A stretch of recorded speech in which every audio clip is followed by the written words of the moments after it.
période est aussi une période de deuil, de perte, de malade, de décès. Nous sommes ici, cet après-midi, pour rendre hommage à ces personnes disparues pendant cette période, que l'on a pu saluer, qu'on a pu dire au revoir. C'est important de pouvoir recueillir toutes ces émotions, de pouvoir se poser à un moment donné pour dire au revoir à ces personnes, parce qu'on n'a pas pu le faire pendant cette période de confinement. Et pour pouvoir commencer un deuil, c'est vraiment important de pouvoir l'exprimer en fait, à un moment donné.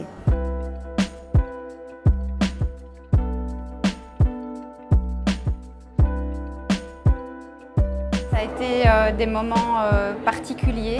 On a eu quelques décès durant ce Covid. On a perdu plus de résidents que le rythme, on va dire, habituel sur une année. Et en même temps, ça a été des moments très difficiles, très stressants pour le personnel. Ils ont pris un peu un rôle que d'habitude on leur dit qu'ils ne peuvent pas le faire, qu'ils ne peuvent pas être membres de la famille, ce sont des professionnels. Et là, ils ont dû faire ce rôle-là, jouer ce rôle.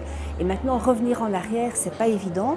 Et puis, ils se sont vraiment investis par rapport aux personnes, les uns par rapport aux autres au niveau solidarité.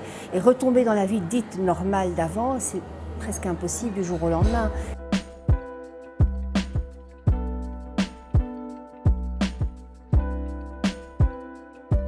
C'est l'aboutissement d'une série de réunions, d'un groupe de travail qui était constitué ici au sein de la maison de repos, où chaque membre a pu s'exprimer. Donc, comme Élodie l'a évoqué dans la cérémonie, c'est vraiment un recueil des impressions des uns et des autres, tant les cuisiniers, les aides-soignantes, tout le monde était vraiment partie prenante pour ce groupe de travail pour réaliser cette cérémonie. Je pense que c'est complètement thérapeutique, que ce soit pour les résidents, que ce soit pour les membres du personnel. Je pense que c'était important de symboliser qu'il nous est arrivé quelque chose de particulier, de grave, et que ici finalement ça fait quelques semaines qu'on a repris notre rythme de travail habituel, on a repris nos horaires classiques, et finalement c'était important de ne pas se dire on est passé à autre chose sans marquer le coup. Nous rendons tout d'abord hommage à Monsieur Georges Flamand.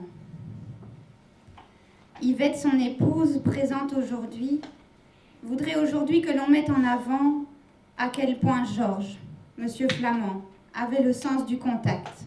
On a une dame qui habite ici à la maison de repos, qui a perdu son mari au tout début de la période du Covid. Elle n'a pas eu de funérailles comme elle le souhaitait. Elle avait peur de sortir aux funérailles et je pense qu'aujourd'hui, pour elle, c'était vraiment très important.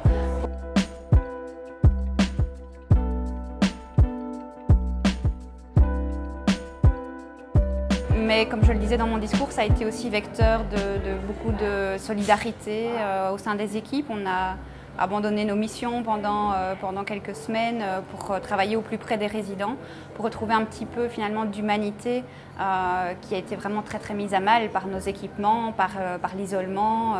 Donc il y a vraiment eu un nouvel échange, un nouvel élan de solidarité et d'amitié entre certains membres du personnel et ça va rester par la suite. Et je pense que cette solidarité vécue va pouvoir se développer et s'instaurer d'une manière différente de ce qu'on vivait avant aussi.